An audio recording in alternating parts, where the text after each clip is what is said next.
Pessoal, boa noite. Boa noite, pessoal de Goiânia. Pessoal de Brasília está fora do ar, teve um problema de energia elétrica. E boa noite ao pessoal do TV Ibs. Hoje nós estamos transmitindo aqui de Cuiabá, a nossa primeira experiência.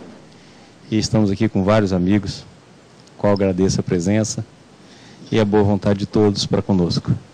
E hoje vai ser a nossa última aula. Nós estaremos aqui hoje encerrando esse curso e, ao mesmo tempo, prometendo para 13 de março, né, segunda quinta do mês de março, nós estaremos iniciando, então, um novo curso, no qual nós vamos falar só sobre relacionamento.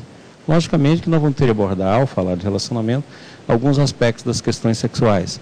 Mas como nós já falamos bem sobre a parte do amor, falamos bem sobre a questão sexual, nós vamos deixar, então, para que, semestre que vem, a gente só fale de relacionamento. E no segundo semestre de 2014, nós vamos falar sobre educação. Então, desde o amor até a educação, vai ser o projeto que nós vamos fazer para o ano de 2014. Educação no sentido amplo, desde a educação de filhos, até a autoeducação, até a educação mental, até a nossa educação, aquilo que nós podemos fazer na nossa casa e nas escolas, que nós vamos abordar a educação no sentido amplo e tentando falar de uma maneira que possa nos levar a uma compreensão maior, a fim de a gente exercer isso na vida. Então vamos fazer a nossa prece. Senhor Jesus, nós te agradecemos, Senhor, a tua bênção, a tua bondade e por todo o trabalho que realizamos em teu nome.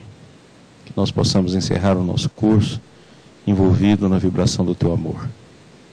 Que assim seja. Pessoal, então hoje nós vamos falar sobre sexo e religião. Lembra quando nós falamos aqui no primeiro dia, quando nós começamos a falar sobre sexo, nós falamos que o sexo é um problema da consciência de cada um. Ou seja, o sexo pertence à consciência de cada um. Ninguém tem nada a ver com isso. E, no entanto, no nosso dia a dia, o sexo passou a ter até normas, ditando normas, sejam elas familiares, sejam elas sociais e principalmente religiosas. E nós mostramos durante todo esse percurso que nós estudamos que a questão sexual é uma questão íntima, é uma questão de foro íntimo. E que o sexo é muito mais do que apenas atrito celular. Ou seja, o sexo é muito mais do que simplesmente a relação sexual em si, o contato sexual em si. Na verdade, é a força que, como diz Emmanuel, que nós já repetimos muitas vezes aqui, que nasce das profundezas da vida e dirige todo o processo evolutivo. Então, o sexo, na sua primeira fase, ele se apresenta como movimentação e impulso orgânico.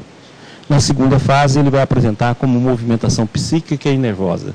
E na terceira fase, ele já vai vir para o suprassexual, ou seja, a sexualidade aplicada em outros campos, do qual faz parte o êxtase. O êxtase é o mesmo gozo sexual, apenas mudada a plataforma e o nível de consciência do qual a pessoa exerce. Mas também é uma troca. Então, o sexo nós podemos dizer que é troca de qualidades. E o sexo é a evolução daquilo que a gente tem de mais importante, da semente mais importante da nossa vida. Ela vai se modificando e cada vez mais ampliando. E dentro do campo sexual surge todos os campos superiores da alma. Consequentemente, ainda estamos num estágio em que nós colocamos o sexo como norma, como conduta.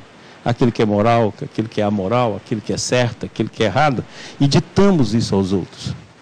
E infundimos, inclusive, os sentimentos de culpa.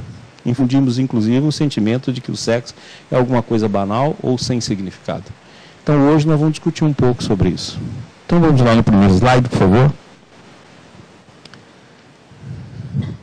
Emmanuel, no livro Vida e Sexo, faz uma pergunta. Dá-se o fato de se isentar alguém dos impulsos e inquietações sexuais simplesmente por haver assumido o compromisso de natureza religiosa? Então, muitas vezes a gente quer transformar os nossos impulsos sexuais e acabar com eles por decreto. Certo? Ninguém termina nada por decreto. Isso é uma besteira incrível, você achar que por uma propensão mental, você vai terminar todos os seus impulsos, inquietações e tentações.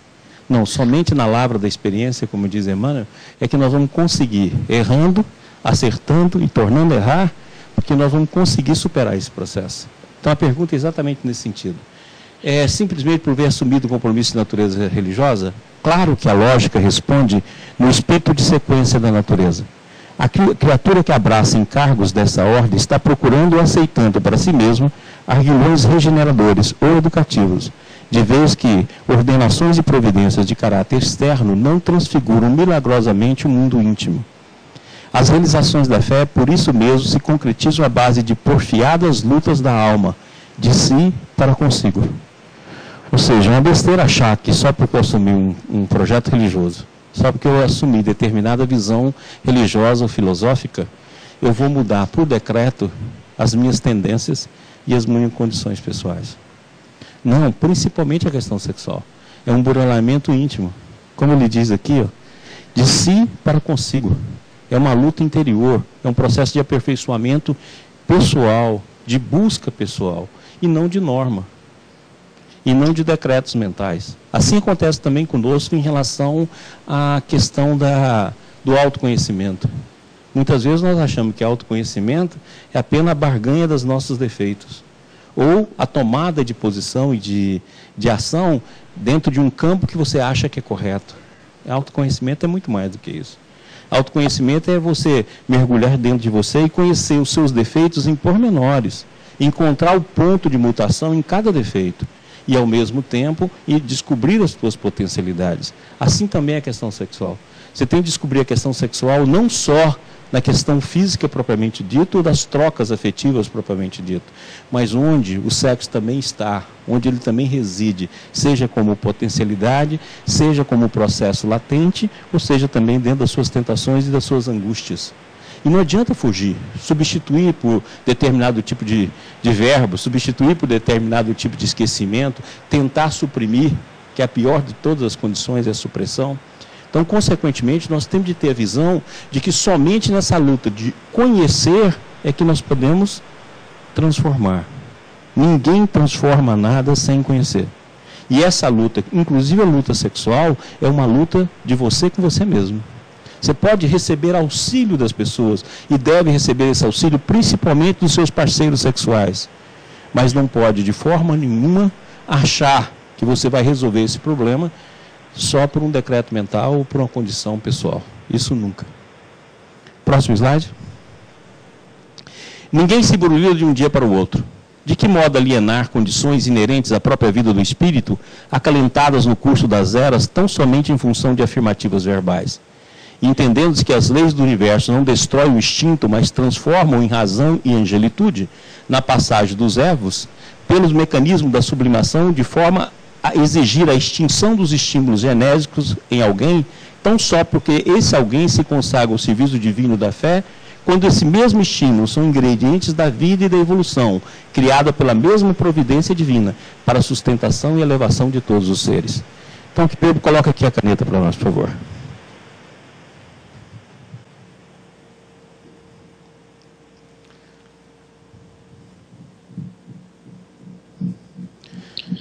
Se nós colocarmos a questão sexual apenas na sua fase inicial, ela vai apresentar aqui como instinto. O que é o instinto? O instinto nada mais é do que aquilo que nós guardamos pelas repetições do hábito.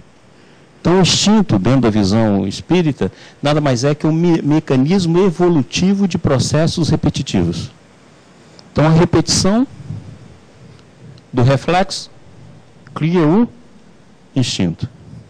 Mas o instinto também, dentro da visão que temos da queda, ele significa o primeiro patamar de manifestação da alma. São os primeiros processos em que a alma, adentrando a fase animal, ela começa a busca dessa demonstração, ou seja, aquilo que ele vai arquivando, aquilo que está já dentro da alma no processo evolutivo. Então, consequentemente, ele vai surgindo e vai se abrindo. Porque tudo isso aqui, ó. Então o instinto sexual, ele é assim, ó. Ele vai abrindo nas qualidades nobres da alma. Aqui embaixo, ele é instinto e pressão.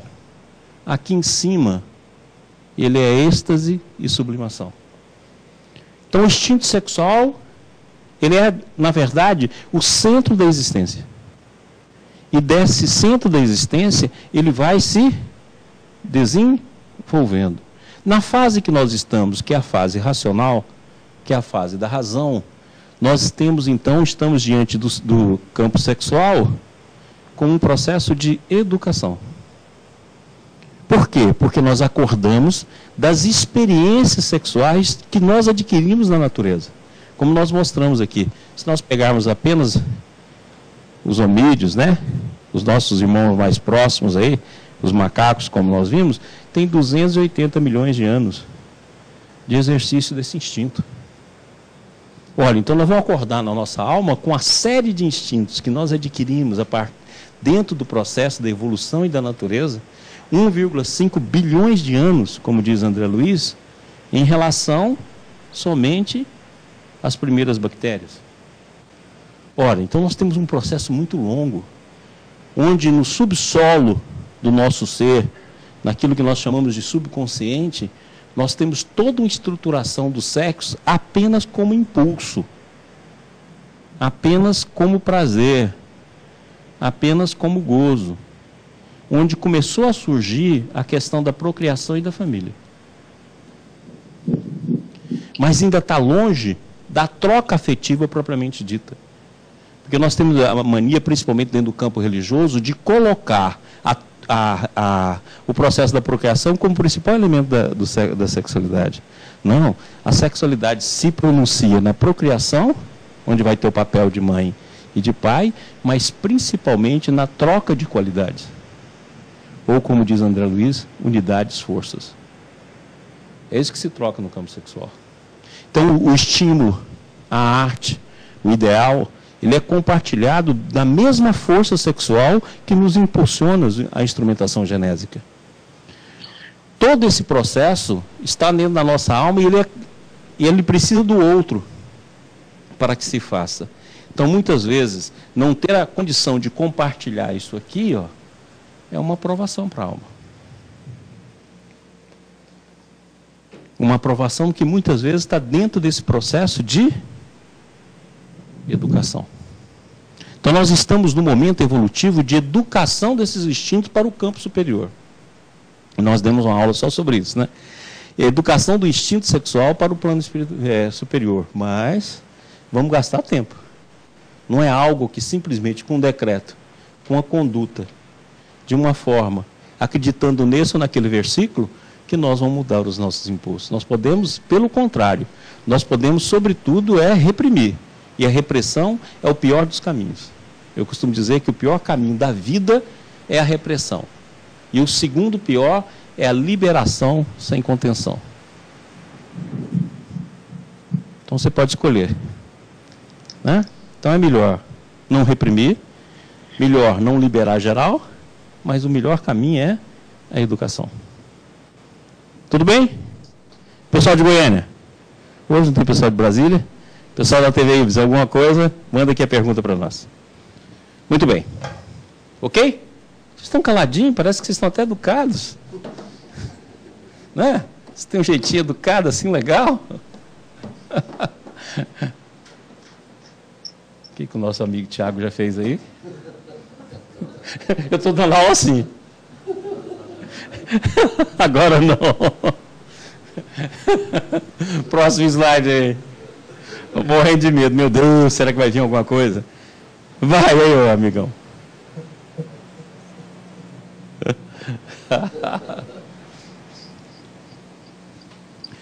Pela sua atitude em relação ao problema do sexo, os povos, com os diferentes períodos históricos, se poderiam distinguir em duas grandes categorias: a dos sexófilos e dos sexófobos.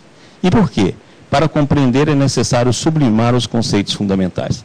Então, se nós pegarmos, em diferentes épocas, né, da evolução humana, ou tem hora que nós construímos uma sociedade próxima da questão sexual, e tem hora que nós construímos uma sociedade que nega a condição sexual. Então, aqui eu coloquei duas figuras, né, para mostrar, por exemplo, assim, na época da Rainha Vitória, era sexófobo, ou seja, todo mundo fugia da questão sexual, inclusive no campo da religião. Mas na hora que nasceu aqui, né, os hippies dos anos 60, né, os meninão aí que foram dos anos 60, né, sabe que nessa fase era paz e amor, o amor compreendido inclusive como trocas sexuais, então era uma liberação. Então nós vivemos sempre dentro desses dois grandes momentos. nesses dois grandes momentos da nossa vida. Uma hora nós fugimos completamente do sexo e outra hora nós nos aproximamos, mas aproximamos sempre como processo de liberação. Então os Espíritos nos dizem uma coisa interessante, nós evoluímos sempre pelo extremo. Quer dizer, tem hora que nós fazemos uma repressão total e tem hora que nós vamos aqui e fazemos uma liberação total. Nós passamos em diferentes fases da nossa existência dentro desse processo, ora liberando, ora reprimindo. E isso acontece em tudo. Se nós pegarmos, por exemplo, na questão educativa, nós tivemos um processo onde todo o processo educativo e a vida dos filhos estava amarrado no campo paternal e maternal, ao ponto do pai escolher com quem que a filha ia casar. Olha só, isso era natural. Né? Como eu conto sempre aqui, minha avó falou para mim que conheceu meu avô o dia que casou. Ora, e está aqui na esquina, né? Na primeira virada da esquina, não precisou nem de tantas gerações. Agora, e hoje nós estamos em outro extremo, que é a ditadura do filho. Hoje nós vivemos a ditadura do filho. Então o homem sempre vai para os extremos para descobrir o caminho do meio. Então, nós sempre vamos ou para um campo de aproximação ou para um campo de fuga e negação. Próximo slide. Assim vejamos, pelo princípio do dualismo universal, devido através da revolta e da queda, a quebra da unidade do todo em sistema e antissistema. Tudo que existe está dividido em duas partes opostas. Presta atenção aqui. Vamos lá estudar um pouquinho esse princípio. O balde sempre nos mostra, nós temos dois movimentos.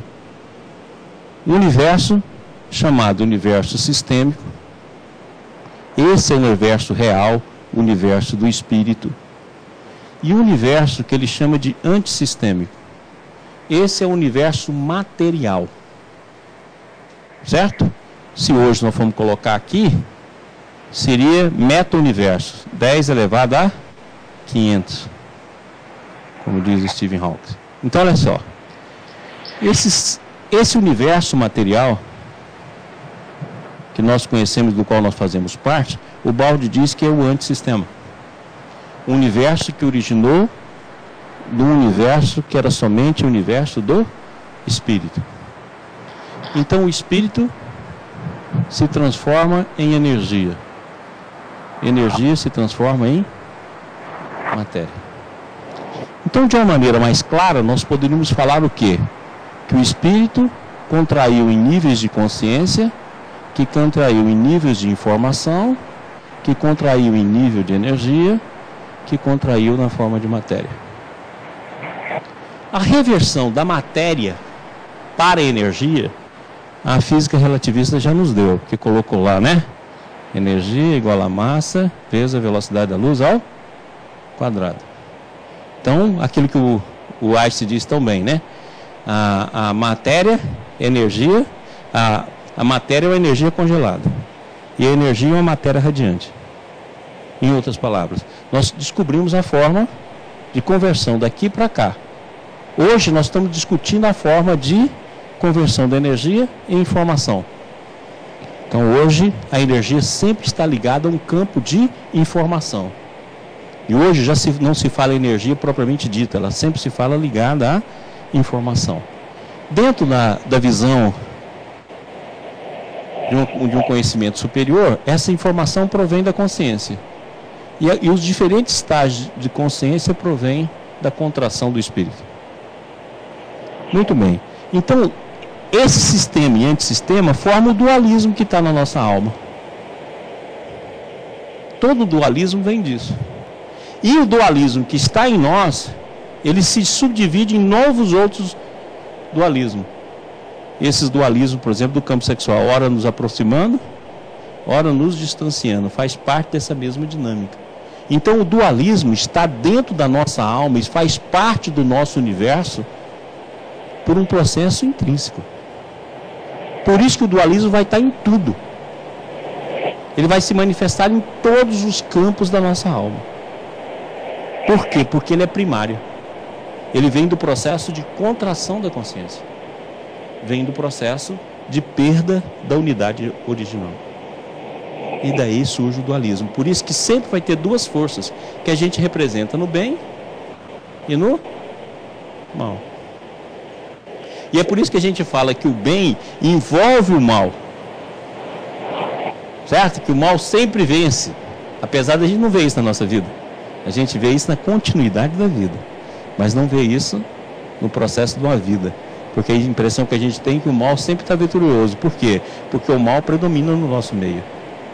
Porque o nosso planeta é um planeta de expiação e prova. Mesma coisa, você está na penitenciária e fala assim, olha, mas todo mundo que vem para cá sempre cometeu um crime? É o nosso caso.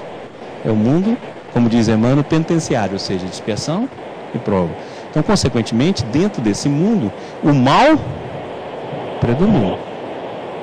Mas, na extensão evolutiva, todo o mal praticado tem que ser sorvido pelo Espírito. Então, o mal é um bumerangue. Na hora que você lança, ele faz uma trajetória e volta sobre você mesmo. Como a gente não vê as sequências da vida, a gente só vê a vida separada, a gente não vê a experiência que cada um formou. Mas o sistema e o antissistema formam para a gente todo o princípio de dualidade. Pode mudar dentro.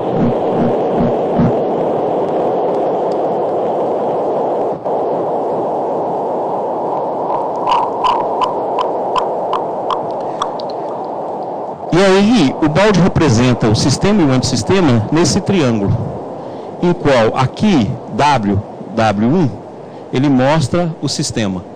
O ponto X, que é a possibilidade da existência do antissistema. Nós só podemos entender Deus hoje como Senhor de todas as possibilidades. A física quântica tem um conceito muito bacana que a gente pode aproveitar aqui. Ele fala que antes de você medir qualquer fenômeno, ele está em superposição, como ondas de probabilidade. Então, toda a probabilidade que ele tiver, ele está sobreposta. Ou seja, ele está em todos os estados. Somente quando você faz a medição, ele toma a posição e se apresenta de uma forma. Seja na forma de onda, seja na forma de partícula, seja na forma que for o processo. Ou era como se nós pegássemos pegássemos um dado. Um dado, quando você joga ele pode dar em cada uma das suas faces, então ele pode dar um sexto em cada uma das suas faces. Mas naquele momento, antes de jogar, todos os resultados estão em superposição. Certo? Até que o fenômeno se realiza. Então a mesma coisa. Deus é Senhor de todas as possibilidades. E o livre-arbítrio é quem escolhe a possibilidade que nós queremos. Então Deus é Pai de todas as possibilidades, ou seja, possibilidades infinitas. Quando nós escolhemos, nós montamos a trajetória do qual nós ficamos presos, do qual nós ficamos retidos. Porque Jesus mesmo disse, olha, cada um segundo as suas obras. Ele não disse a cada um segundo os seus pensamentos, cada um segundo as suas intenções, a cada um segundo os seus desejos. Obra. Porque na obra você escolheu a onda e colocou ela em forma de trajetória, e colocou ela em escolha. Então aqui ele mostra esse processo. Daqui houve a queda, a formação do antissistema. E aqui ele mostra o processo de evolução. Essa reta aqui é a reta que Rustem fala, a evolução em linha reta. E aqui os afastamentos dessa linha causando dor. Daí então surge a dualidade, ou seja, a dualidade intrínseca surge na vida de todas as formas de dualidade, inclusive a dualidade sexual. Ok? Antissistema. Tudo que existe está dividido em duas partes opostas, inversas e complementares, que apesar de lutarem como inimigas, uma contra a outra, devido ao princípio divisionista da revolta dirigida para o antissistema, ao mesmo tempo se abraçam, atraindo-se reciprocamente, em virtude do princípio oposto que quer reconstruir tudo em unidade. Por isso que forma sempre uma unidade oposta. Ela é complementar, mas oposta. E que a gente pergunta, onde é que está Deus? Não é quando a gente vê o mal. Ele está na possibilidade que você tem de fazer o mal. Só que você não faz o mal para quem você quer. Você faz o mal para quem você precisa. É por isso que eu brinco, né? Uma bala perdida nunca é uma bala perdida, é uma bala achada. Achada sempre para quem precisa desencarnar de forma violenta. Então você pode propor ação, mas ela só vai ser executada se aquela pessoa tiver dentro dela aquele conteúdo. Mas em tudo que nós fizermos na vida, vai estar presa na dualidade. Tudo. Tudo vai estar preso na dualidade. Em nenhum fenômeno biológico aparece tão claramente esse contraste e ao mesmo tempo essa atração entre o oposto como nesse caso do sexo. É um dos mais nevrálgicos da vida, nos quais os dois princípios do egocentrismo separatista antissistema e do amor reunificador sistema lutam para prevalecer um sobre o outro. E o sexo tem uma dualidade interessante, gente. Olha aqui. Nós vamos falar muito isso quando a gente falar sobre relacionamento. Mas o sexo se relaciona da seguinte maneira, ó. A dualidade do campo sexual, além do que nós já explicamos aqui da bissexualidade, é o poder e o amor. Então Jung fala o seguinte: onde tem poder, não tem amor. Onde tem amor, há conciliação do poder. Então você pode olhar que os nossos relacionamentos, nós vamos falar muito isso, ele é um exercício do poder. E é o poder de quem manda. A personalidade que predomina em relação ao outro. Então você pode olhar que toda adaptação do casal, ela se dá no campo do poder. Tá vendo?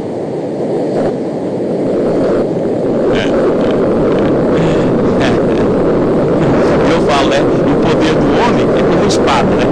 Direto. O da mulher é um tapete. Quando você pensa que você é um tapete, cresce um pouco mais. Você pensa? O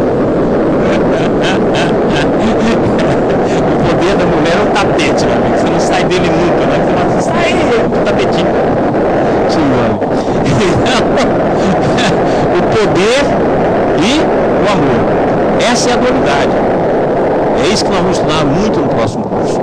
As questões do poder que afasta, termina, faz. Por que um amor, uma paixão, muitas vezes, termina? Porque exatamente ele é dominado pelo poder, que é a dualidade básica de todo relacionamento. Você pode olhar, você inicia o relacionamento, logo que ele se estabiliza, a questão do poder assume. E o poder vai a vida toda.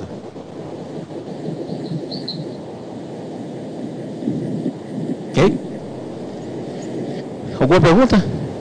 Vamos lá. Só um instantinho, vamos ler primeiro na TV Ibis e a gente volta aqui. Boa noite, Estevão, TV Ibis. Pergunta do James lá de Goiânia. Ô James. Entre a repressão e a liberação, você diz usar a educação. Isso. Mas como funciona em caso de quase loucura?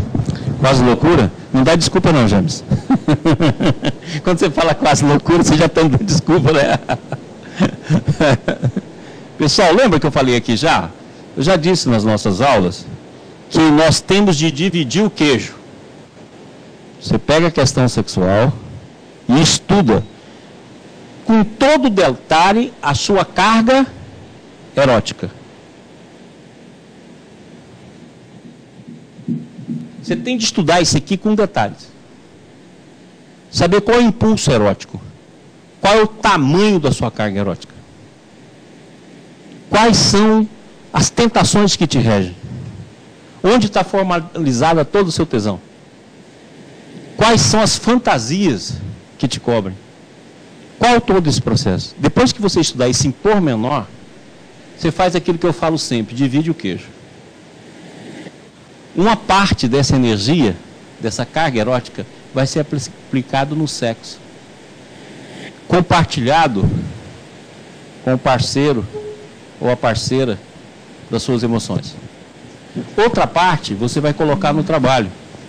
Outra parte você vai colocar no estudo. Outra parte você vai colocar no ideal. A outra parte você vai colocar no carinho. Outra parte você vai colocar nos filhos. Você divide isso aqui. E uma parte dela não tem como. Você vai ter de fazer aquilo que Emmanuel fala, que é contenção.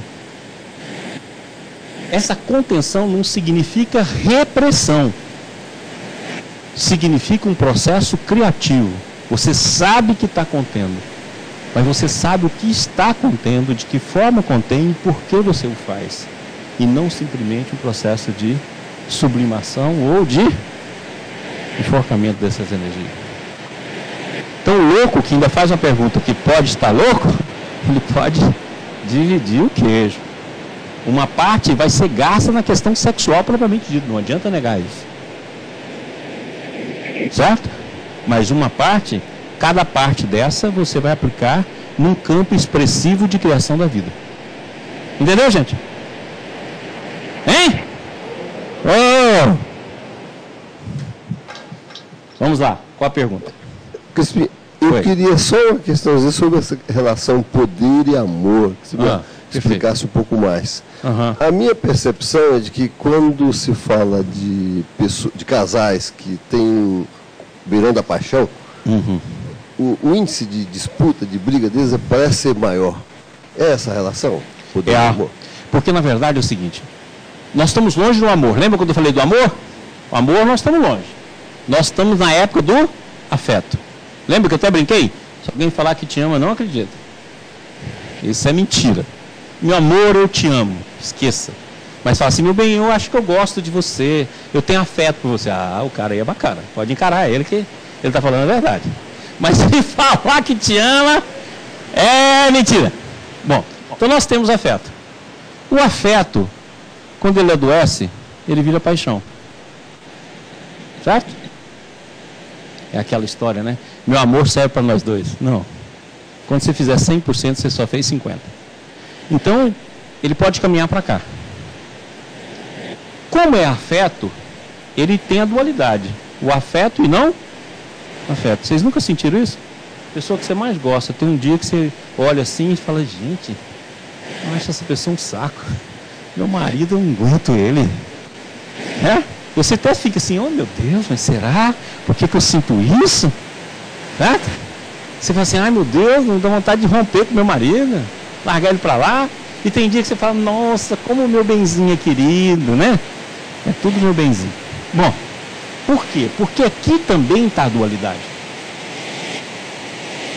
Não existe aquele processo contínuo. É o processo sempre feito na dualidade. Eu amo e não amo. Tá claro? Então essa dualidade vai aparecer na nossa vida, não adianta negar isso. Tem dia que ele é a pessoa mais querida, a pessoa que mais quer na nossa vida. Tem dia que você vê longe. Aí você fala, meu Deus, por que eu casei com isso? Muito bem. Então aqui está a questão do afeto. Agora, dentro do afeto, o que mais está dentro da nossa alma é o orgulho. Foi por onde nós caímos. O orgulho é o pai de todos os vícios, como diz o Evangelho. E o principal projeto do orgulho é o poder.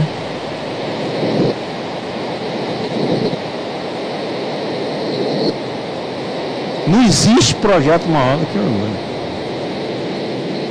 O projeto do orgulho é o poder. Ora, então é aquilo que eu sempre brinco. Onde tiver 2 ou mais reunidos, aí eu mandarei. Você manda sempre. Você vai sempre querer mandar. Por quê? Porque o orgulho é a base de todo o processo nosso de vida. Ora, então se você ficar preso ao poder, você perde o afeto. E só vai existir afeto real se você reunir o poder. É aquilo que nós vamos falar, vamos estudar muito sobre isso, tá bom? Mas é que eu falo assim, olha, a verdadeira construção, o verdadeiro relacionamento, e nós vamos estudar muito isso aqui no próximo curso. Estou até fazendo propaganda aqui do próximo curso. Não, primeira aula em Cuiabá. A última eu faço aqui. Eu e você, né? O relacionamento não pode ser nem eu, nem você. Tem de ser um nós, mas não um nós formado de eu e você. É um nós que seja supra eu e supra você. Então a relação afetiva é a mais difícil que existe na vida. Porque ela pede uma modificação constante. Porque ela não é apenas a construção do nós como a parte sua ou a parte minha. Ela, para ser real, ela tem que ser supra eu e supra você. Não é uma soma. Não é uma combinação. É supra. E aí você tem que renunciar ao poder pessoal. Aí não é fácil não. Aí é difícil. Diga. E o fenômeno da projeção? Onde que ele entra atrapalhando o relacionamento? Não, ele entra no início. É graças à projeção que existe a relação. Não, mas, pois é, as dificuldades da projeção. Não, a projeção no início ela é ótima. Porque você... É o seguinte, olha, já fiz isso aqui com vocês, mas vamos fazer de novo. Pega a mulher que você acha que é ideal. Pega aí. Ou o homem ideal. Você vai olhar que você já tem aí na cabeça. Vamos lá, vamos pegar a mulher aqui no caso. Uma morena. Os olhos é assim. A boca é assada. Certo? O jeitinho de vestir é assim. É minha degonzinha. Parará, parará. Você formou isso no processo desde criança. Se você for decompor essa mulher, ela vai ter o cabelo da sua mãe, oi lá da vizinha, quando você olhou lá pela primeira vez, com impulso sexual. Cada característica dessa, você colheu em alguém. Pode olhar. Pega essa pessoa, desenha ela e vai atrás dos atributos dela. Vai ter um monte da mãe, ou do pai, vai ter um monte lá das primeiras vizinhas, vai ter um monte daquelas que cuidaram de você no início. Tá claro? Esse ser, ele é composto no próprio processo, desde lá da gestação até a criança, até o adolescente. Quando você encontra alguém que tem traços dela, você projeta.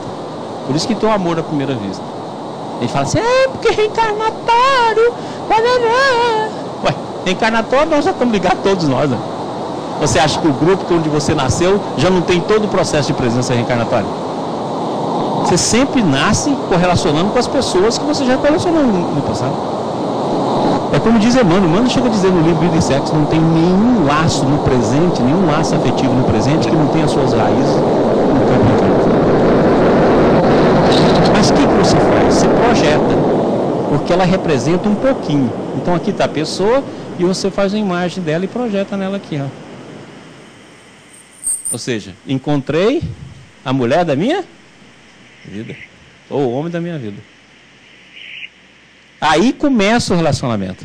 Na hora que o relacionamento começa, essa imagem começa a diminuir e a pessoa vai aparecendo. É como... Isso aqui vai diminuindo e a pessoa vai crescendo. É aquela frase assim, olha, quando você era meu namorado, você era completamente diferente.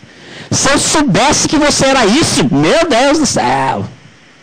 Não quem ouviu essa frase? Você modificou muito desde que a gente namorava. A gente casou agora, pelo amor de Deus, você é outra pessoa. Por quê?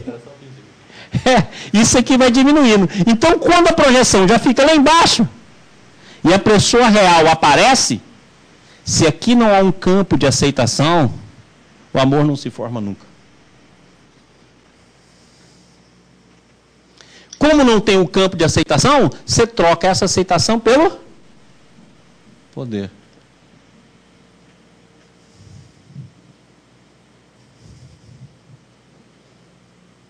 Entendido?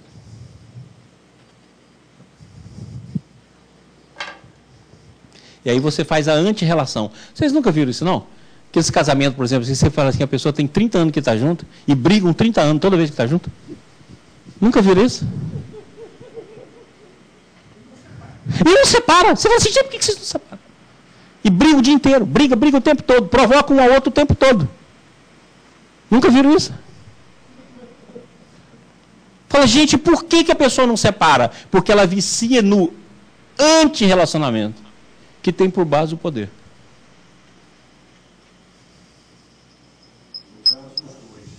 Microfone. Nos dois, sem dúvida. Não passa de frente, dá o microfone direito. Né? Vamos ver se é bonito. Não. Mulher e homem, no caso. Isso, faz o anti-relacionamento. Então eles vão aqui para o campo do poder e fazem o anti-relacionamento. E dão os shows nas frentes dos outros. Até você fica sem graça, gente. Vou visitar fulano mais não, porque não aguenta. Se matam e suicidam. Ou não, muitas vezes mata vagarosamente a vida toda. É o anti-relacionamento. Mas isso é assunto para a gente discutir no futuro. Tudo bem? Alguma pergunta aí, Estevão? Não. Beleza. Próximo slide.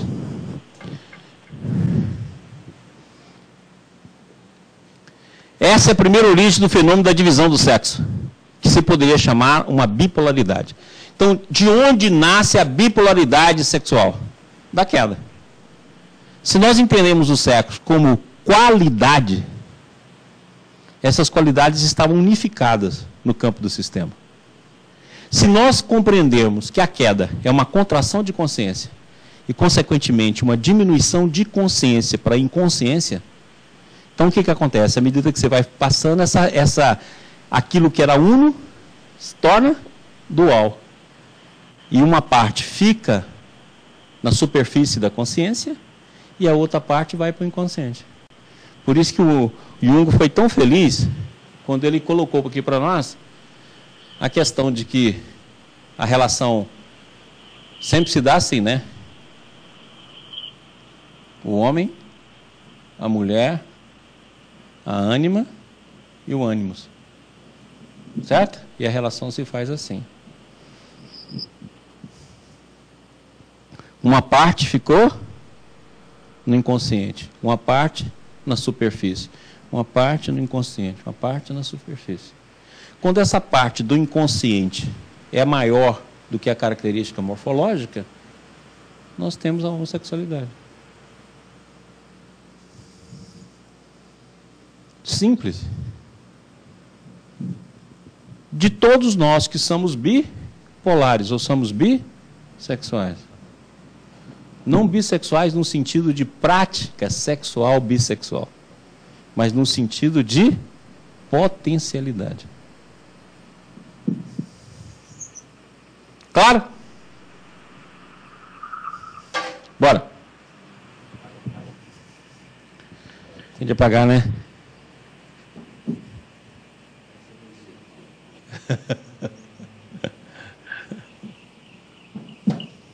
Bom, vamos lá. Explica-se no amor esse contraste que todos conhecem e constatamos a toda hora entre o instinto de generosidade altruística, que tudo dá sem nada pedir, e o oposto instinto de cobiça egoísta, que tudo se quer apoderar sem nada retribuir. A primeira força de amor é a do evoluído, mais próximo do sistema. A segunda é do involuído, mais próximo do antissistema. Então, a dualidade que nós temos. Você pode olhar que tem hora que você é capaz de doar o que for. Como você faz isso com o filho. Você é capaz de doar a própria vida para o filho. Está claro? Mas não é capaz de ceder uma unha para o maridão. Certo? Porque entra nessa oposição. Você é capaz de fazer um processo de extremo de renúncia em relação ao ideal, mas você não é capaz de mudar a sua personalidade dentro da sua casa. Aqueles que já são capazes de fazer isso estão num campo mais evoluído. E aqueles que não são capazes ainda estão presos no processo de evolução. A segunda evolui para a primeira, o que quer dizer que o amor se torna cada vez menos egoísmo, a avidez de possuir, agressividade e ciúme, e cada vez mais altruísmo, generosidade, benevolência e desejo de ajudar. Tudo isso mais acentuadamente sucederá quando mais estivermos próximo da espiritualidade, afastando dos níveis inferiores onde vigora a animalidade. Então, quanto mais centrado ou quanto mais evoluído, mais o nosso caminho de percepção e, ao mesmo tempo, de amor. Quanto menos, mais egoísta e mais preso nós vamos estar no processo pessoal. Vinícius, naquilo que você falou aí... Fala o nome. No que você falou, que a gente, às vezes, é capaz de fazer uma grande renúncia fora do lar, mas dentro de casa não é capaz de dar uma unha.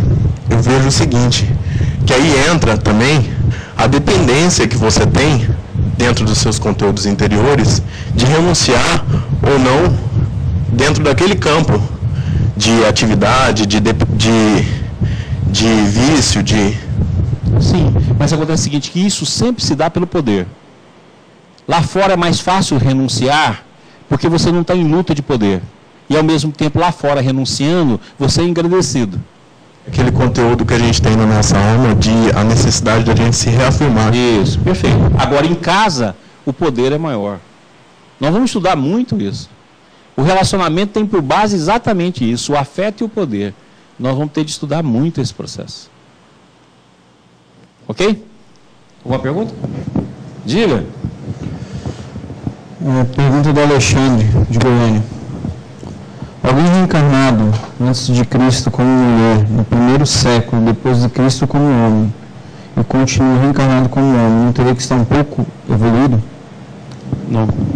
A evolução não se dá por base sexual, mas aquilo que você faz das energias sexuais. Tá bom?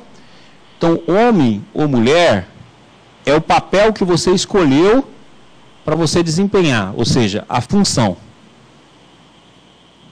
Nós estamos chegando no momento em que o homem e a mulher estão se igualando.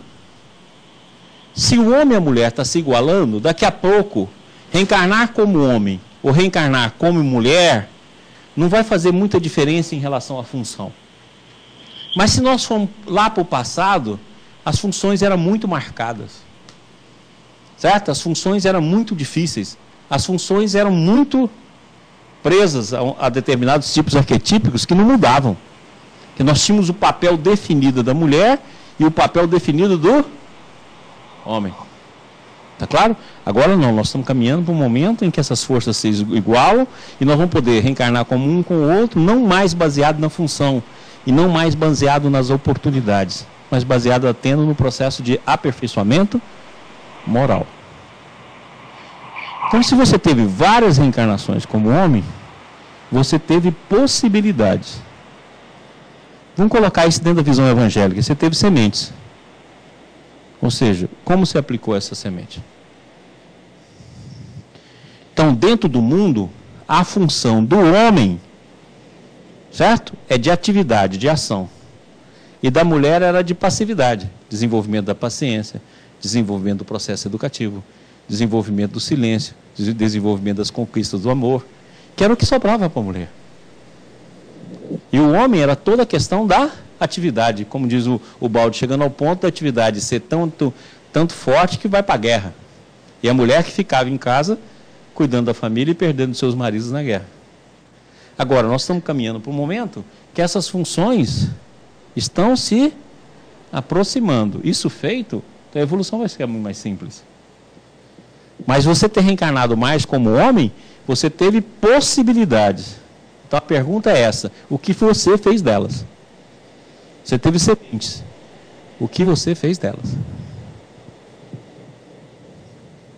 Entendido? Mais alguma? Sim, fala. Pergunta da Clara Eunice. O ânimos é complexo paterno? Não. É a parte masculina, masculina da mulher. É a bissexualidade. Então você tem uma parte no campo da morfologia da mulher, e você vai receber então essas influências sociais, educativas nessa base, e uma parte que está no inconsciente, que é o ânimos. Então isso aqui é bipolaridade. Vamos supor que nós vamos colocar aqui na mulher como negativo, o ânimos aqui como positivo, ou seja, é a bipolaridade. Essa bipolaridade vai se fortalecer no comportamento familiar. Então vamos supor, por exemplo, que você tenha um pai muito opressivo. E opressivo inclusive com a mãe. Então você pode requisitar o ânimos para lutar contra o pai. E você ficar preso no ânimo.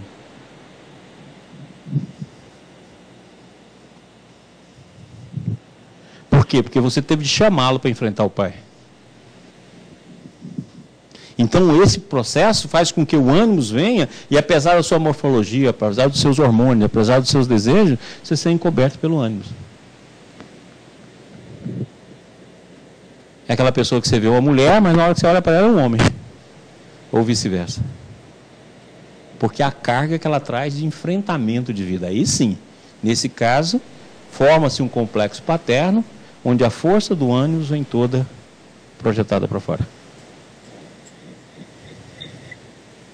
Ok? Eu chamo isso aí de ânimos de enfrentamento. Ok, Claronice?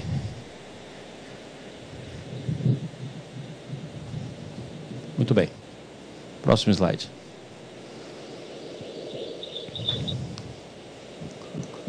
Pode ir. Próximo.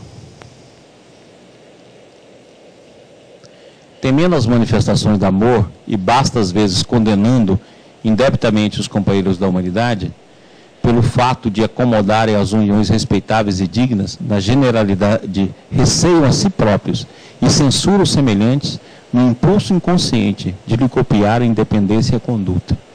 Então a maior parte das acusações sexuais está nisso aí. Você condena aquilo que você tem medo. Por isso que você vê os discursos. E Emmanuel fala, muito cuidado com os discursos que você faz. Porque geralmente os discursos que você faz está preso às tendências que você tem e que você nega através do ensino aos pés alheios. Daí surgem os incidentes menos felizes, quantas vezes, em que vemos expositores ardentes e apaixonados dessa ou daquela ideia religiosa, tombando em experiências emotivas muito mais complicadas e deploráveis do que aquelas outras, de que eles próprios reprovavam no caminho e na vida dos companheiros. Por exemplo, eu tive um amigo muito interessante. Ele tinha uma ênfase enorme no campo do alcoolismo. Fazia palestras sobre alcoolismo, mas não é aquela palestra que conforta, mas aquela palestra que acusa. Eu falava assim, você não deixa, mete a madeira na cabeça dos bêbados. Muito bem. E ele fazia só essas palestras. Eu falava assim, cara, você devia tomar cuidado com isso, porque essa forma não é a forma que concilia ou que chama, ou que consola ou que perdoa, mas é a forma que acusa, que dói, que machuca. Ah, não, porque tem de ser assim mesmo. E ele se tornou o maior alcoólatra que eu conheço. Ou seja, você luta contra a própria tendência. E quando essa luta se faz de uma maneira ardorosa e sem compreensão, você vai pregar exatamente aquilo que você vai fazer.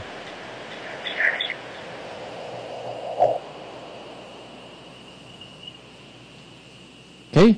Então é muito fácil ensinar o caminho para os pés alheios e impor a essas pessoas este caminho. Mas é muito difícil traçar um caminho pessoal de ascensão e burilamento. Por isso que nós falamos desde o início, desde o nosso primeiro dia, a questão sexual é problema de cada um. Não nos compete ditar condutas. Compete nos falar sobre educação e falar sobre como compreender a questão sexual. Mas cada um tem que escolher seu caminho. Então, vamos lá. Aliás, registre-se que o fenômeno é mais que justo, porquanto, aceitando os distintivos de determinada seara religiosa, o espírito impõe a si mesmo um fator de frenagem e autopoliciamento, sem que as marcas exteriores de fé signifiquem mais do que um convite ou um desafio a se aperfeiçoe e de acordo com o princípio de isolamento que abraça. Então, vem cá. Tem muita gente que fala fase besta, né? Que fala assim, eu pretendo ser espírita. Eu faço esforço para me tornar espírita. Gente, espiritismo é um ponto de chegada, não é um ponto de partida. Tá claro? Você vai chegar, você não está. Então você vai caminhar para o centro, você vai caminhar para cá, mas partindo daquilo que você é. Então eu costumo dizer que tem duas maneiras de você enxergar o espiritismo. Uma é ver o espiritismo na vitrine. Ai, que doutrina maravilhosa. É como se você visse o vestido. Ai, que vestido lindo. Meu Deus, olha que decote. Olha que manga. Olha que cauda. Olha que isso. E você enaltece o vestido. E a outra, você entrar na loja e vestir o vestido. Ah, meu Deus, eu virei uma marmota. O decote vai lá no umbigo. No meu caso, o vestido nem entra, porque a barriga não deixa. Então, o que acontece?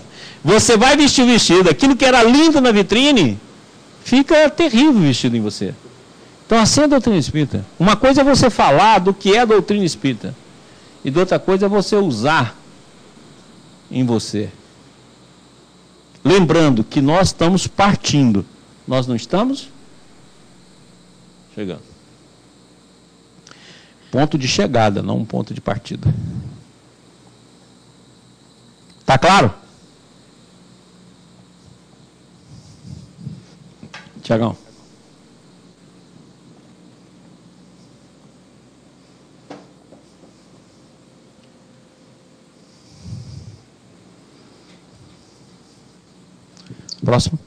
Próximo slide, por favor. Pietro Baldi. Vejamos agora a respeito da ética do sexo, um caso bem mais importante, o do cristianismo. A sua evidente moral sexofoba responde sempre ao mesmo princípio do esforço necessário para realizar qualquer conquista.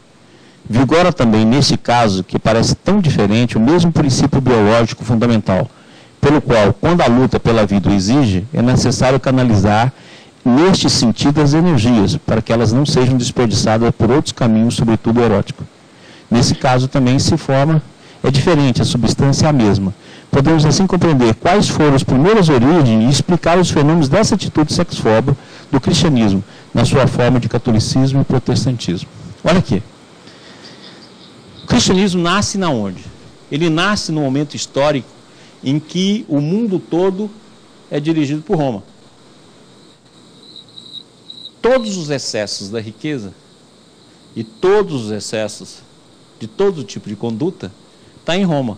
Ou seja, Roma transforma no cimo da Babilônia. Então, consequentemente, na hora que nasce o cristianismo, se você pegar, por exemplo, os ditados de Paulo de Tarso, eles são todos muito fortes em relação à conduta da mulher e muito fortes em relação a questões sexuais. Por quê? Porque ele está negando aquele momento. A mesma coisa que faz Francisco de Assis.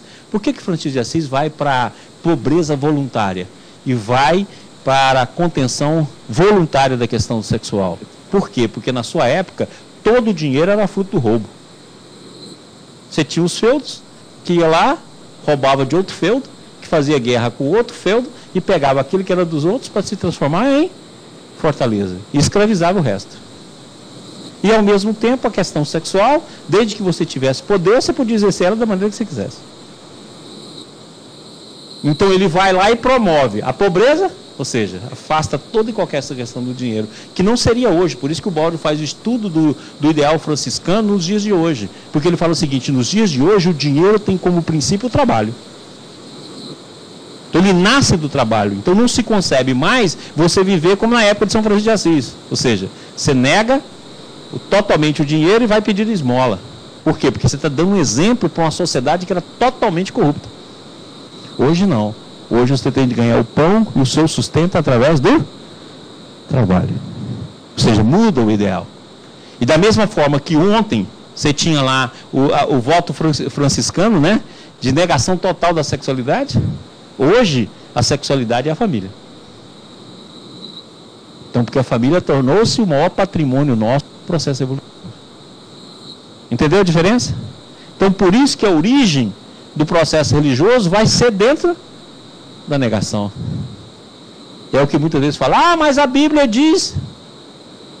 Mas a Bíblia diz determinadas coisas que estão ligadas ao contexto e determinadas coisas que estão ligadas ao princípio. O que nós devemos seguir é o princípio. Ok? Pessoal, vamos tomar um cafezinho, pessoal da TV Ibis aí, vamos tomar um café.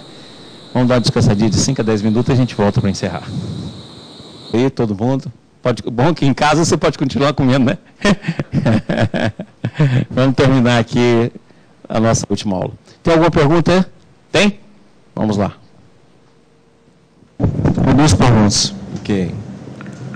A primeira pergunta é do Ronaldo, lá de Fortaleza. Ok.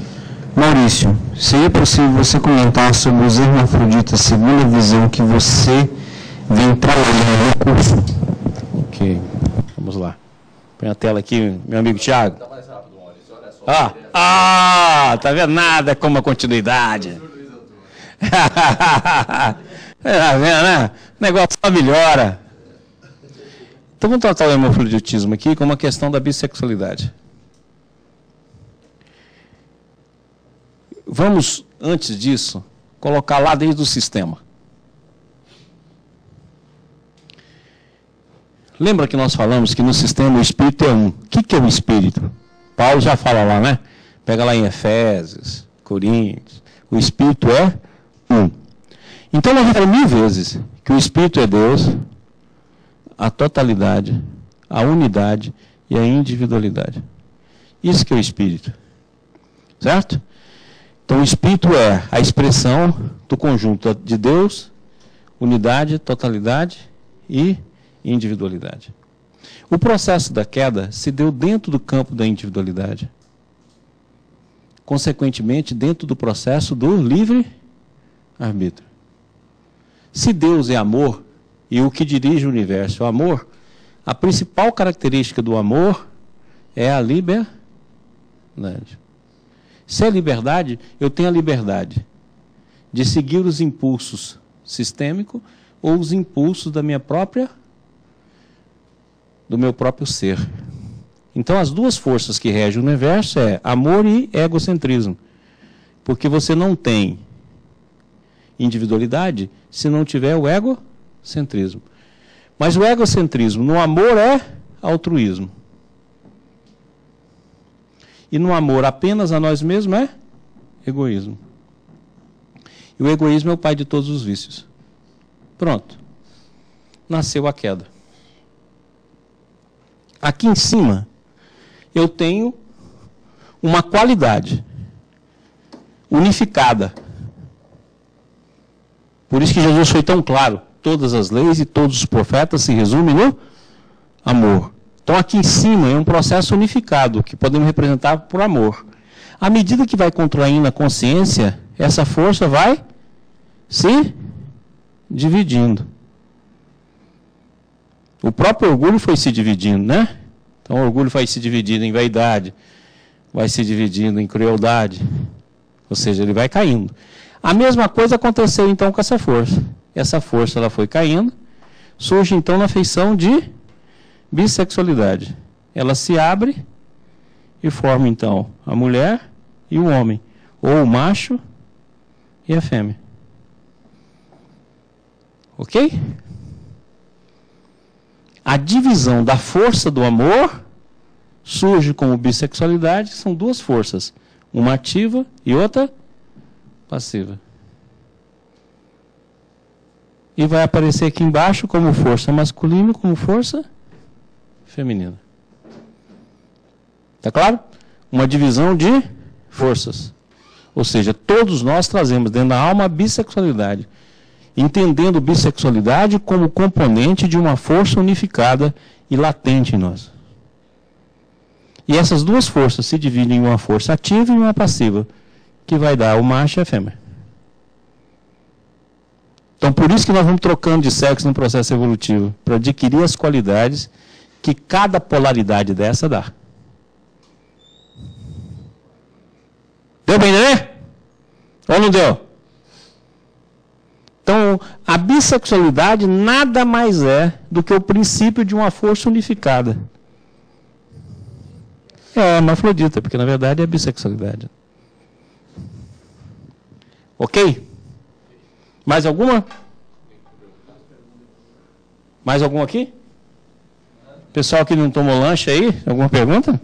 Muitas vezes está fraco, não consegue nem perguntar. Negaram o lanche. Não, vai sair. Vamos lá. Presta atenção nisso aqui. Desta vez, o grande inimigo a vencer contra o mal se lança o instinto de luta e agressividade. Não são outros povos ou ambiente hostil, mas é a própria natureza humana, ainda submersa na animalidade. Então, o conteúdo fundamental que explica, justifica e valoriza o princípio sexófobo dentro do cristianismo é o conceito de sublimação espiritual. Não se pode dizer que isso seja biologicamente errado. Pelo contrário, o processo de espiritualização interessa de perto a vida, porque ele significa processo ao longo do caminho da evolução, que nos seus níveis mais elevados se resolve em espiritualidade. A bondade do objetivo não pode, porém, impedir que a tentativa para realizar tal transformação evolutiva fosse executada com, tira a flechinha aqui para nós, os meios disponíveis que o homem tinha ao alcance das mãos, isso é, com a sua forma mental de lutador. Então, presta atenção. A vida, logicamente, se ela, por exemplo, vamos pegar lá o Império Romano, na hora que ele está na conquista, então toda a tendência vai ser a negação do sexo, sexofóbico. Está claro? Por quê? Porque está na conquista. E toda a força tem de ser usada na luta. Na hora que a conquista foi feita, e a sociedade se estabilizou, ela vai toda para o ela se torna sexo, ela vai buscar o sexo. Por isso que tem as orgias, tem os grandes prazeres, tem as grandes festas. Por quê? Porque ele deixa o instinto e vai buscá-la. Ora, a mesma coisa acontece no processo de evolução espiritual.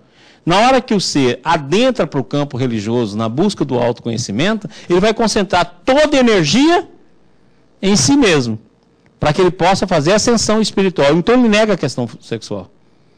Como a maioria das pessoas que foram fazer isso ainda estava na fase da luta, então transforma o sexo como algo negativo a quem tem de ser destruído. Entendeu como se deu o processo de tornar o próprio cristianismo como negador do sexo? Por quê? Porque a pessoa que foi fazer essa luta não veio já feito aqui, como está aqui, um santo. Mas é alguém que tem a mente ainda na fase agressiva. Então ele vai negar e vai querer destruir, como se faz no processo da luta entre os povos. Daí então o sexo passa. Tanto é verdade que antigamente usava todo tipo de martírio para conter as punções sexuais. Por quê? Porque era regime de luta e não regime de compreensão. Agora nós estamos numa fase em que o processo evolutivo vai se dar na transformação e na sublimação, mas por um processo educativo de compreensão e não como luta.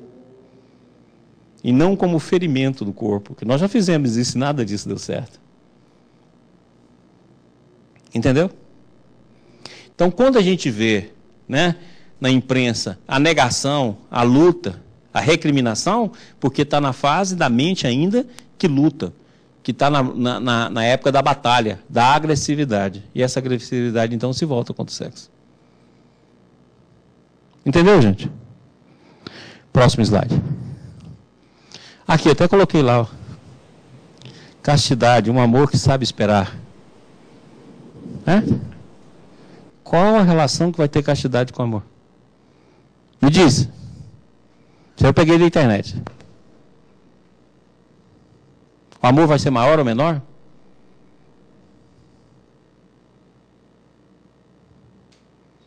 O amor está correlacionado com o que a gente faz com os nossos órgãos sexuais? Então você fala, não, eu faço opção para ser casto. Então é opção sua. E não que ela está ligada ao amor. O amor é a lei da vida. Está claro? Mas isso aí mexe com a cabeça de centenas de milhares de pessoas. Nasceu assim por esse impulso de agressividade a psicologia de perseguição, o conceito de amor-culpa, de sexo-pecado. Lógico que esse homem tinha de negar o sexo para buscar a sublimação espiritual. E a sublimação espiritual era a base dele, e a mente dele era em regime de luta, ele vai negar a sexualidade. E aí nasceu isso que está impregnado na nossa alma. Amor, culpa, sexo, pecado. Pode olhar aí na mente de todo mundo. Se a impressão de sexo, pecado não está presa na consciência. Que a nossa consciência arcaica foi toda ela educada com esse conceito.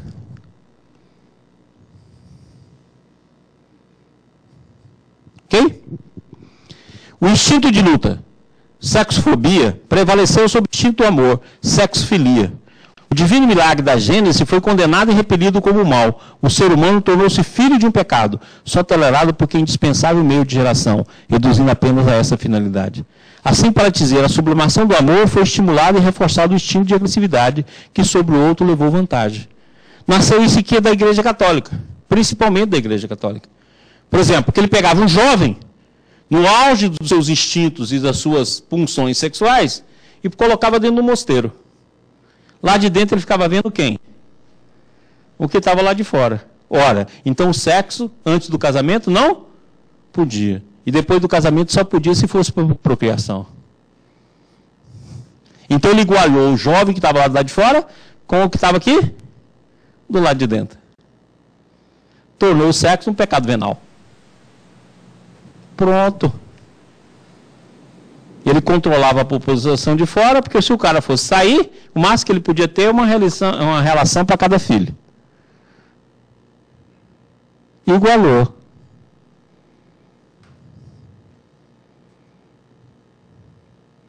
Para ele não ter de sustentar a família, o padre não podia casar. Igualou as duas populações. E isso impregnou na nossa alma, está até hoje. Que é séculos, né? Lembra que eu falei? Um instinto nada mais é do que a repetição de um estímulo, de um reflexo. Tanto é verdade que na nossa consciência arcaica, o sexo ainda é tido como pecado.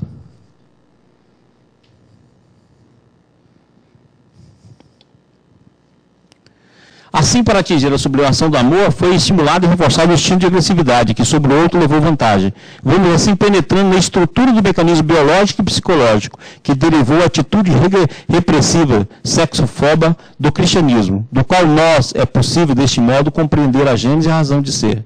Fenômeno interessante, porque essa atitude espiritualmente representa um fracasso, porque neste caso, em vez de ascensão para o alto, isso é, progresso evolutivo, foi atingido o resultado oposto. Jung fala, por exemplo, que a Inquisição nada mais é do que a repressão sexual através do tempo do campo da igreja.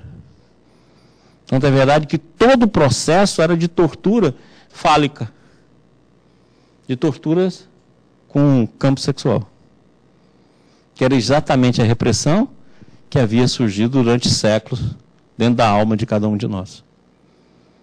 Entendido? Então, se nós entendemos isso, agora nós temos que colocar o sexo na sua posição real, dentro de um campo educativo, como a gênese e todas as forças poderosas da alma, como uma conquista evolutiva e, ao mesmo tempo, como elemento de procriação e de troca nas realizações dos diferentes campos da vida. Ok? Próximo. Olha lá. Também tirei da internet. Como a fruta inofensiva e sem malícia, assim o inimigo nos oferece o pecado. É aquilo que eu falo, que no passado falava, né? Pelo menos na minha época eu falava assim, o rapaz fez mal para a moça. Fez um bem danado. Lembra do rapaz fez mal para a moça? Isso na minha época tinha essa história. O rapaz fez mal para a moça. Ela se perdeu, ainda usava essa expressão, ela se perdeu. Olha, maravilha. Rapaz fez mal para a moça, é ruim. Sem querer, a religião havia penetrado e mexido no terreno cioso de um dos problemas mais fundamentais da vida, o da evolução, e havia tocado um dos pontos mais nevrálgicos desta, o problema do sexo, ao redor do qual mais refervem todas as lutas, sobretudo a luta para a seleção. E tudo isso o cristianismo da Idade Média fez sem conhecimento algum das leis biológicas e psicológicas que regem tais fenômenos, nem da ação do subconsciente, da técnica da formação dos instintos, seguindo princípios empíricos, desprovidos de qualquer controle racional, sem conhecimento, nomeadamente dos métodos da psicanálise e da psicossíntese, que é o que nós estamos hoje. Certo? Então você vê. Então é exatamente daí que veio o pecado. Aí quando oferece, então, o abuso, então o abuso é prova que realmente o sexo é pecado. Mas nunca ninguém discute o sexo como qualidade profunda da vida, regendo a questão evolutiva. E nunca como qualidade e como um processo de ascensão à nobreza. Ninguém discute isso. Aproveita a libertinagem existente e a condenação é muito mais simples e muito mais válida. E norteia as mentes alheias dentro de princípios já ultrapassados. Totalmente ultrapassados. Próximo. Olha lá. O blá sem fim. A incompreensão humana dessa matéria equivale à silenciosa guerra de extermínio e de perturbação, que ultrapassa de muitas devastações da peste referida na história da humanidade. Vocês sabem que só a epidemia de bubões no século VI de nossa chamada peste Justiniano eliminou quase 50 milhões de pessoas na Europa e na Ásia. Por esse número expressivo, constitui bagatela comparada com os milhões de almas que as angústias do século dilaceram todos os dias. Emmanuel diz que os problemas do afeto, né, os problemas amorosos, os problemas sexuais, já mataram o mundo e criaram mais tragédias do que todas as guerras reunidas. Vocês já notaram, gente, que a gente nunca discute os problemas essenciais da nossa vida?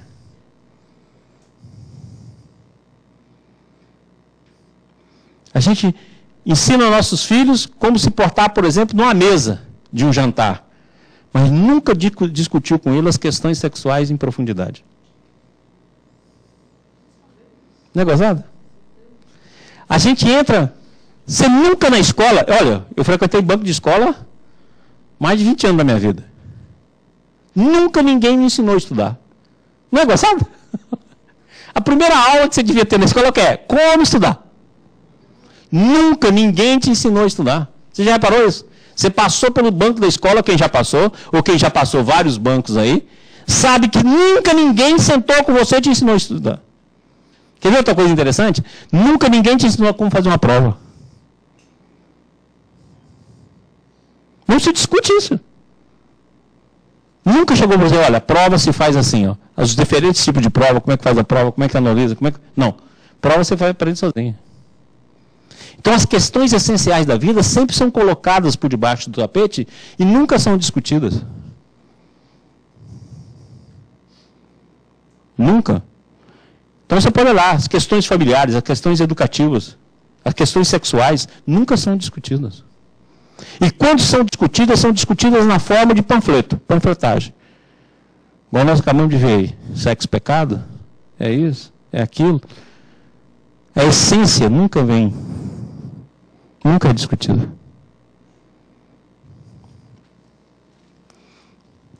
Pois esse número expressivo constitui bagatela comparado com os milhões de almas que as angústias do sexo dilaceram todos os dias. Problema premente esse, que já ensandeceu muitos cérebros de escola. Não podemos atacá-lo a tiro de verbalismo, de fora para dentro, a moda dos médicos superficiais, que prescrevem longos conselhos aos pacientes, tendo, na maioria das vezes, absoluto desconhecimento da enfermidade. É o que acontece conosco. Ok? Então, toda essa reflexão que nós fizemos durante todo esse tempo no nosso curso foi para acordar a gente para a visão do sexo no sentido muito mais amplo, muito maior do que a visão que a gente muitas vezes carrega. E para que a gente passe a discutir o problema, não a partir, porque quando se fala em educação sexual, se fala em posições sexuais. Se fala apenas na sexualidade no seu princípio hormonal, no seu princípio de troca, no seu princípio de tesão, mas nunca aborda como qualidade essencial da vida, que nasce dirigindo a existência, e como um patrimônio da consciência de cada um, dentro de um processo coletivo de transformação.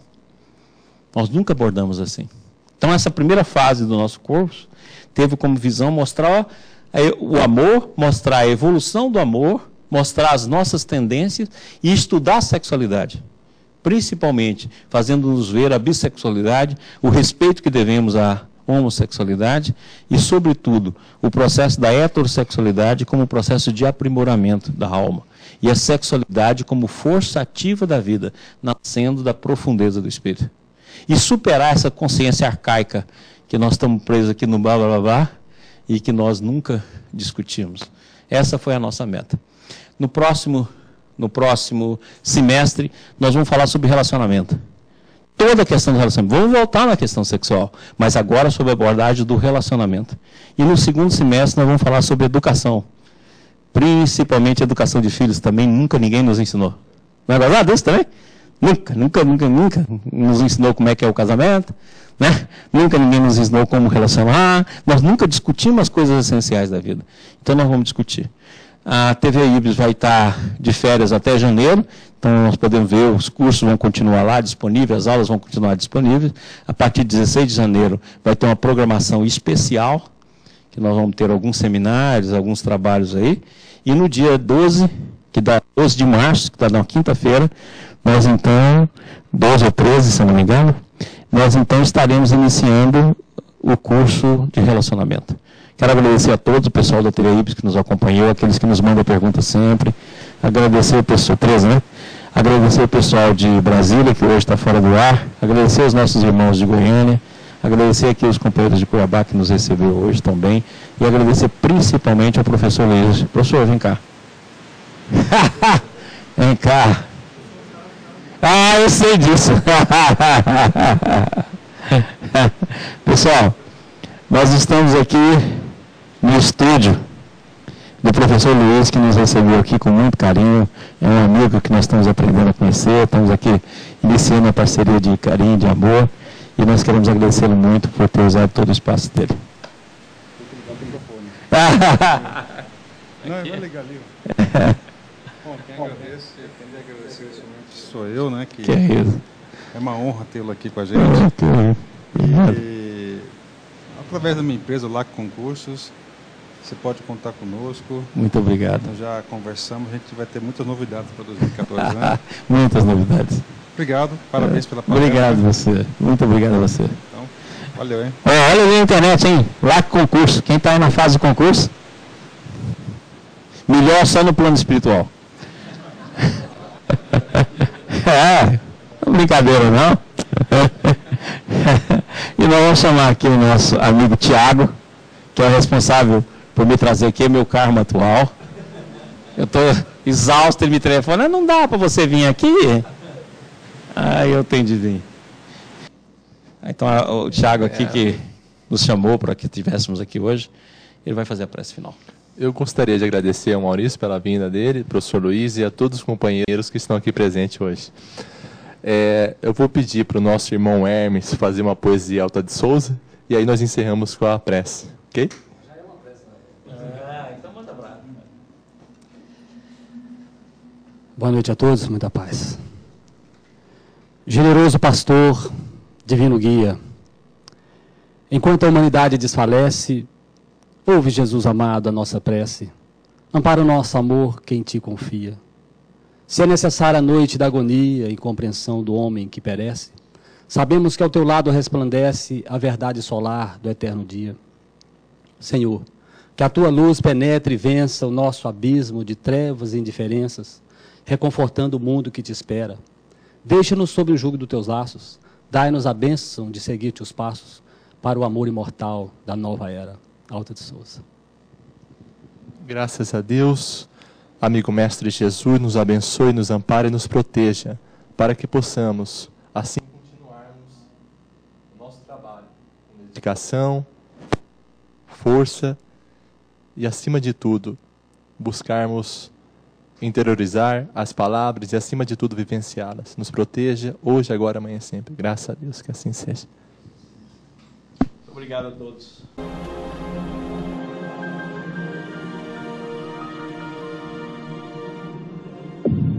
IBS, Instituto Brasileiro de Benemerência e Integração do Ser. www.ibis.org